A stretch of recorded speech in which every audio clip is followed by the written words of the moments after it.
Pruning, as we know, is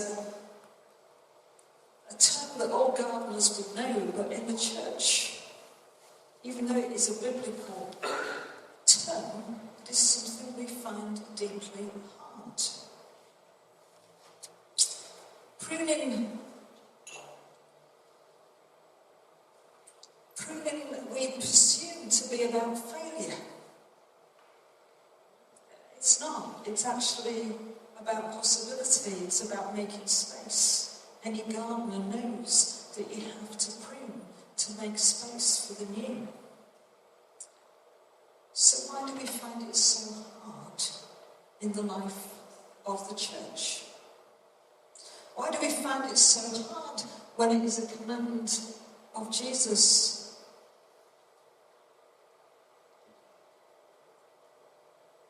I think it's because we want the things to be pruned, not to be our things. Of course, pruning is biblical, but let's prune that thing and not this thing that I love. But deep down, I think there's something about a cultural shift that we need to make as a Methodist church. We need to make a cultural shift from being a big organisation, from being a church that had divisions of ministry, that had, I don't know how many circuits were there in Stoke on Trent alone? A lot. In and around the potteries, and yet we are not that church. We are not that church with all of those ministers and all of those lay people. We are not that church with all of those officers and all of that organisation. So what does it mean to be a Methodist church today? And I think we need to reclaim a theology of the small. A theology of what it means to be great in communities. A theology of what it means to be yeast and mustard seed. Because that is who we are in the bigger body of Christ. Pruning. Pruning.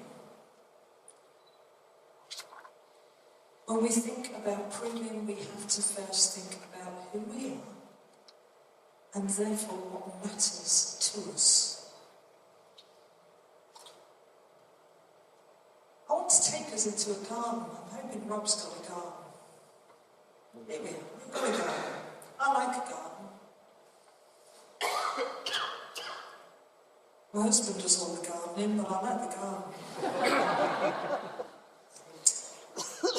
We know in John 15 that Jesus says, I am the vine and my Father is the gardener. He cuts off every branch in me that bears no fruit, while every branch that does bear fruit, he prunes so that it will be more fruitful. This garden we have is a loved garden. It's a messy garden. It is a garden that is full of life. It is also a garden full of death, because the two coexist in a garden. It is tangled and tired in places. It is a garden that has been fruitful and still could be. Of course, for things to be fruitful, you have to do that faithful thing of planting. You have to plant something for it to be fruitful. And anybody who plants seeds will know that you can plant a whole host of seeds and not all of them will grow. A handful will.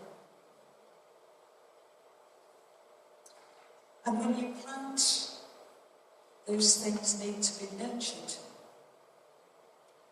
They need resource, they need care, and they also need pruning. Pruning is not failure. So just for a minute, imagine that this garden is your church. or your circuit, or this district, or even the Methodist Church as a whole.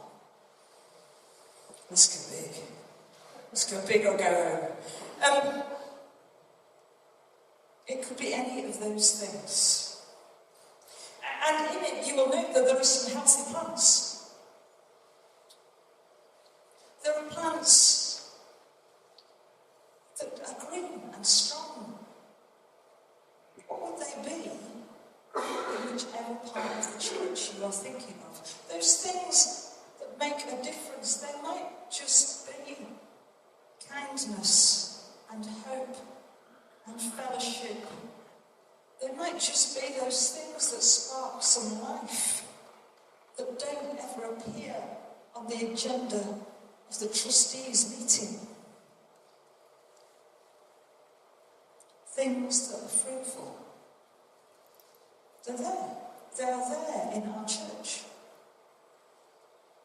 But there are also in our garden overgrown areas. Things that overshadow everything else. And sometimes that can be a structure, sometimes that can be a community, sometimes that can be an event that has to happen, and heaven forbid it may be stopped. Sometimes that may be, well, it could be anything. That overgrown thing, that thing that has always been there that is really hard. Because it takes resource from everywhere else in the garden. But actually it's had its day. It's had its day. And maybe it needs to be shaped and tackled into something that is more manageable. So maybe pruning might give that a bit more life. And then there are the dead bits. The weeds, the things that once matter but no longer bring life. The dried stems, the tiredness, the roles that you can never ever fill, the habits that drain energy.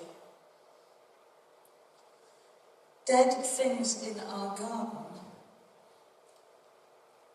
are a sign that the season has changed. They're a sign that the season has changed. So maybe we are in a different season in the life of our church. What are those things that need clearing that were for a different season? And then at the front we have some tiny little fragile new shoots. We've talked about those. New ideas, new possibilities, new partnerships, sparking an imagination, something that might be happening not just in the church but outside the church. Small, tender, easily overlooked. Things that maybe we sort of hope will grow, but we're not necessarily willing to take the resource from there to there to enable them to. They need space. They need nurture. They need encouragement. So, I want to invite you to have a conversation with each other.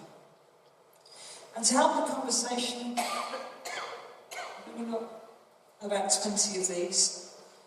There's a little set of cards. One says healthy plants,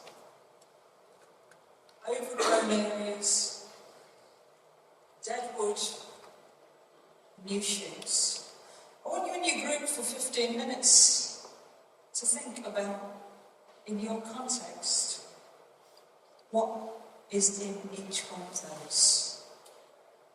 Because then you start to think, what might we need to prune? Yeah?